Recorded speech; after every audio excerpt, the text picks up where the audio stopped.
Hello les amis, j'espère que vous allez bien. Je reviens en vidéo, ça fait un petit moment que je n'ai pas posté de vidéo. Et très honnêtement, le petit secret, c'est que le montage, c'est vraiment une affaire pour moi. Mais étant donné qu'on est sur une chaîne de, on va dire, de sensibilisation, voilà, je me lance et puis le montage, il sera ce qu'il sera. La lumière est pas terrible, en fait, on est en, bah, c'est le début de soirée, quoi. Enfin, il doit être 22-23 heures. Entre 22 heures et 23 heures, disons. Et en fait, aujourd'hui, je viens avec un thème tout spécifique. Je viens vous parler de la drépanocytose et de la grossesse. Donc, pour ceux qui me suivent sur Instagram, vous savez que j'attends un heureux événement pour le mois d'octobre 2020. J'attends mon troisième enfant. Et ouais, j'ai osé. Donc voilà. Donc du coup, il y a quand même pas mal de questions, d'interrogations sur le sujet de la grossesse, de la maternité, enfin la grossesse et la maternité au sens large, et la drépanocytose. Donc moi, pour la petite histoire, ce que je vais faire, donc je vais vous raconter mes accouchements, étape par étape, mes grossesses et mes accouchements. Donc, la vidéo risque d'être un tout petit peu longue, plus mon montage super pro. Donc voilà, si c'est un sujet qui vous intéresse, restez. Sinon, ben, abonnez-vous quand même. Et puis quand il y aura d'autres sujets qui vous intéresseront, on pourra en parler. Donc très clairement, moi j'ai 36 ans, donc pour ceux qui ne me connaissent pas, j'ai 36 ans. J'ai eu ma première fille à l'âge de 21 ans et 11 mois, précision, presque 22 ans en fait. Donc en fait il faut savoir que la drépanocytose c'est une maladie qu'on a découvert chez moi à l'âge de 6 ans. Et j'ai toujours eu un suivi très pointu dans les îles, très très pointillé, avec un traitement par Auracilline principalement. Arrivé en métropole donc en 2003, j'ai continué un suivi, mais je n'avais qu'un hématologue. J'étais pas vraiment suivie dans un centre vraiment connu pour la drépanocytose. Donc pour moi, le suivi hémato était très bien. Et puis en plus, c'était un hémato qui m'avait été recommandé depuis la Guadeloupe, d'où je partais, pour venir en métropole. Donc il faut savoir que moi, la drépanocytose, je l'ai toujours vécue en me disant, voilà, j'ai la drépanocytose, mais je suis pas morte, je suis pas handicapée, et je peux tout faire comme tout le monde. Donc c'est dans cet état d'esprit que j'étais à ma première grossesse, qui d'ailleurs n'était pas une grossesse prévue, d'ailleurs. Donc j'ai vécu voilà comme, comme le commun des mortels en fait, hein, comme toutes les femmes qui vont avoir un bébé, voilà. Sauf que c'est vrai qu'à l'époque j'étais assez frivole, je me prenais pas la tête du tout, je me suis pas pris la tête. J'ai fait j'ai fait les examens qu'il fallait faire en fait, les obligatoires pour toute femme. Mais quand on est drépanocytaire, il faut savoir que le suivi doit être béton parce qu'il y a des risques avec la grossesse de tout ordre. Je ne les connais pas tous, mais il y a pas mal de risques. Il y a des risques de crise un peu plus accrus quand on est enceinte. Il y a des risques de préclampsie chez la drépanocyte, préclampsie également chez les drépanocytaires. Il y a pas mal de risques en fait. Donc je ne vais pas vous les énumérer, je ne suis pas médecin. C'est vraiment des choses qu'il faut voir avec votre médecin. Et en effet, donc cette grossesse-là, pour revenir à ce que je disais, je l'ai vécue comme une grossesse normale. Pour moi, je pouvais mener à bien, j'avais vu avec les matos, bon voilà, pour lui, il n'y avait pas de problème. Je pouvais mener à bien une grossesse. Et il, il est arrivé que j'ai fait mes premiers examens, j'ai fait ma première écho. En fait, je suis restée sur une base de 3 échos, comme c'est le cas pour toute femme enceinte. 3 échographies par mois. Donc la première doit avoir lieu au bout des 12 mois pour la déclaration. Au bout des 12 mois, on est mal. Hein. Au bout des 12 semaines d'aménorrhée, c'est-à-dire entre le moment où vous. Entre la date de vos dernières règles et et on va dire en fait l'évolution de la grossesse en fait je ne saurais pas bien vous l'expliquer, mais les semaines d'aménorrhée on part du premier jour de la date des dernières règles, voilà, ça commence là, et donc c'est en gros le début de votre grossesse en fait, on part de là, ça se compte en semaines d'aménorrhée. Pour revenir aux semaines de grossesse, on enlève 2 semaines. Donc, c'est-à-dire, je ne suis pas très claire dans mes explications, c'est-à-dire que quand vous êtes à 12 semaines d'aménorrhée, vous êtes à 10 semaines de grossesse. Voilà. Et en fait, on a un examen obligatoire aux 12 semaines d'aménorrhée. On en a un autre, je crois, qui se situe entre la 22e et la 26e semaine d'aménorrhée. Et le dernier, je ne me rappelle pas, je vous le mettrai en commentaire sur la vidéo si j'arrive à monter. Et donc bref, donc moi je m'étais rendue aux 3 échos classiques. Sauf que bon, une grossesse de 22 ans, on n'y connaît rien. Enfin, je veux dire, je savais pas du tout quels étaient les différents, de quoi fallait se méfier, etc. Mais une chose est sûre, c'est que peu importe l'âge, quand on devient maman, on a un instinct en fait qui se développe naturellement et qui fait que voilà, on sait où on va. Donc, ce qui s'est passé pour ma fille Kaina, c'est que donc tout se passait bien. Je faisais mes rendez-vous gynéco mensuels et mes échos, mes 3 échos. J'en avais pas plus que ça. Et arrivé à la 32e semaine d'aménorrhée, donc la 30e semaine de grossesse, qui veut dire environ 7 mois, c'était le début du 7e mois, si je dis pas de bêtises. Voilà, arrivé à ce moment-là, en fait, ma fille, c'était un bébé hyper réactif. Donc en fait, je tapotais sur mon ventre et elle me rendait un coup. Elle me répondait tout le temps, c'était systématique. Et c'était tellement facile, ça marchait super bien, c'était tout le temps comme ça. Et moi, je ne me suis pas arrêtée de vivre, je continuais à faire, j'ai continué à travailler jusqu'à mes 5 mois de grossesse. Et puis je continue à vivre ma vie en fait. Enfin, voilà, t'es enceinte, t'es pas malade, t'es pas handicapée non plus. Donc continue à vivre ma vie. Et puis arrivé un dimanche, j'habitais à l'époque à Tours, c'était la foire de Tours qui a lieu tous les débuts du mois de septembre. Donc arrivé là, je me dis, ah ben moi je vais à la foire de Tours et tout, etc. Enfin. Sauf que c'était un dimanche matin et je me lève, je sens pas bouger mon bébé en fait. J'ai mes petits rituels, donc je tapote le ventre et tout, elle répond pas. Je me dis, bon, qui est pas ça. Donc elle répond pas, elle répond pas, elle répond pas. Je commence à m'inquiéter et je sais pas d'où ça m'est venu parce que comme je vous dis, c'était ma première grossesse, je suis jeune, j'ai pas forcément les réflexes en fait d'une maman. Et en fait, ça m'a quand même paru suspect qu'elle réponde pas. Donc j'ai dit à mon mari à l'époque, viens, il faut qu'on fasse quelque chose, le bébé ne bouge pas, ça m'inquiète. Donc nous voilà partis à l'hôpital, moi je m'attends pas du tout à ce qui va m'arriver.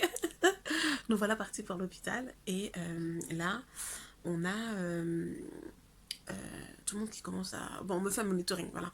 On me fait un monitoring en premier pour vérifier que tout va bien, que le rythme cardiaque est bien normal, que voilà, s'il y a des contractions, on vérifie également par le monitoring.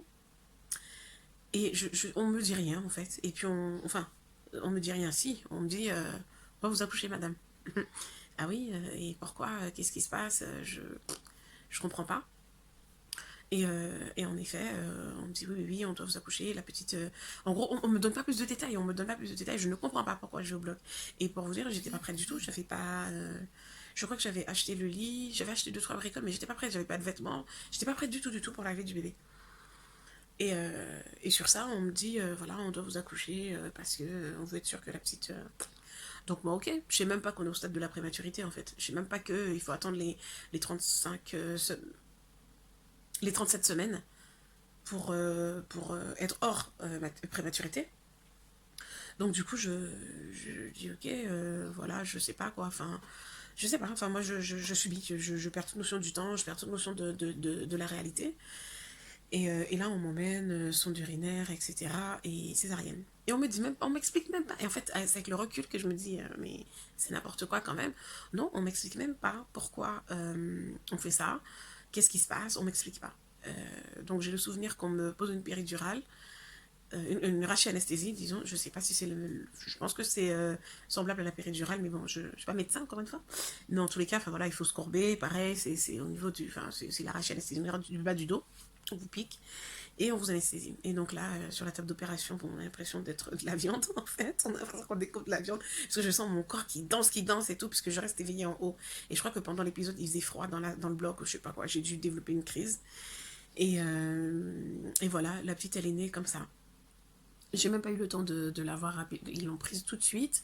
Je crois que mon mari a dû la voir dans le couloir et il l'a emmenée en couveuse. J'ai juste eu le temps de lui faire un petit coucou dans la couveuse qui s'en allait. Et voilà. Donc, s'en est suivi 4 semaines. Alors, non, pour bien situer les choses, une fois qu'ils sont partis avec elle, ben, ils se sont occupés de moi, bien sûr. Et puis, ils m'ont emmenée en chambre.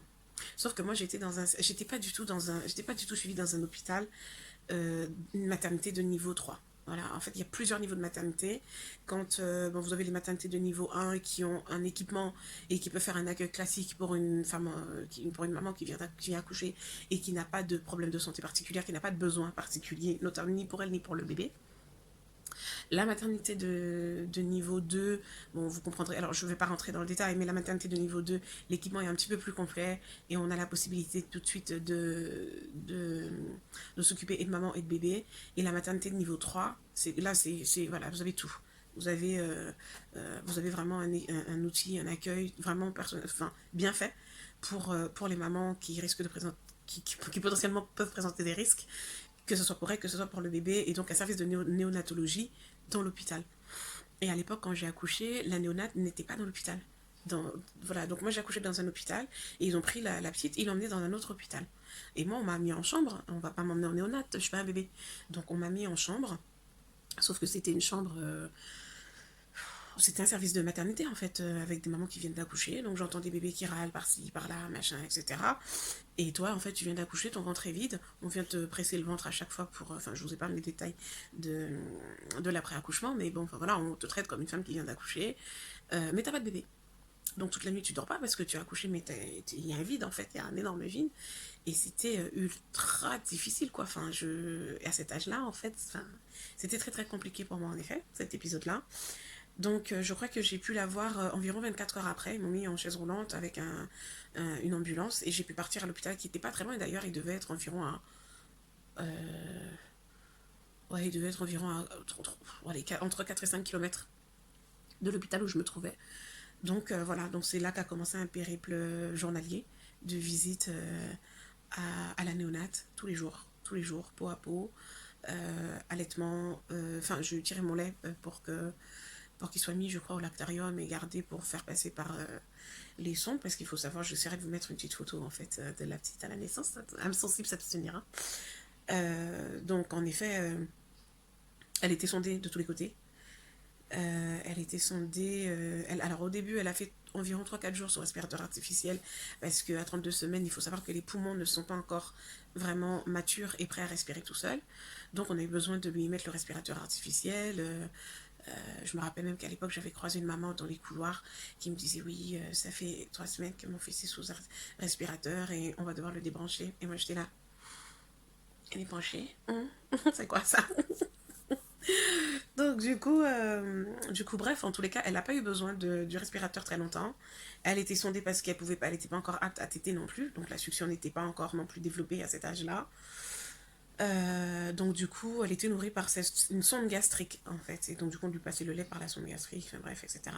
Donc tous les jours, mon mari et moi, on s'alternait, on y allait ensemble pour être à côté d'elle, parce qu'il faut savoir qu'à ces moments-là, ce qui est vraiment important, c'est la présence de la maman est vachement importante. Des parents, ou en tout cas de la maman, est vachement importante à ces moments-là parce que c'est un combat en fait pour le bébé qui se retrouve dans cette situation de prématurité. C'est un vrai combat. C'est un vrai combat et en fait la présence de maman est indispensable pour l'aider à remonter, à croître en fait tout simplement. Pour aider à sa croissance, c'est hyper important que la maman soit là. Donc voilà, donc c'est comme ça. Donc ça c'est l'épisode pour la naissance de ma fille. Donc voilà, je viendrai dans une seconde vidéo pour vous parler de la naissance de mon fils. Et pourquoi pas une prochaine fois pour vous parler de la grossesse actuelle. Donc voilà, voilà en tout cas ma première expérience, ma première grossesse, comment ça s'est passé. Et donc comme je vous disais, pour finir, donc au bout de 4 semaines, elle a pu sortir de l'hôpital, elle avait pris le poids qu'il fallait, elle pouvait se nourrir correctement. Et je vais juste vous donner le nom médical qu'on a mis sur, on va dire, cette grossesse prématurée, en fait, les causes de cette grossesse prématurée. Je n'arrive jamais à le retenir, encore moins avec la grossesse. Donc je vais vous mettre, je vais chercher l'info, je reviens tout de suite. Donc alors en fait, j'ai retrouvé les informations purement médicales enfin, c'est pas très compliqué en fait, qui on va dire ont poussé les médecins à décider d'une césarienne en urgence. Donc le compte rendu indique une anémie fétale sévère.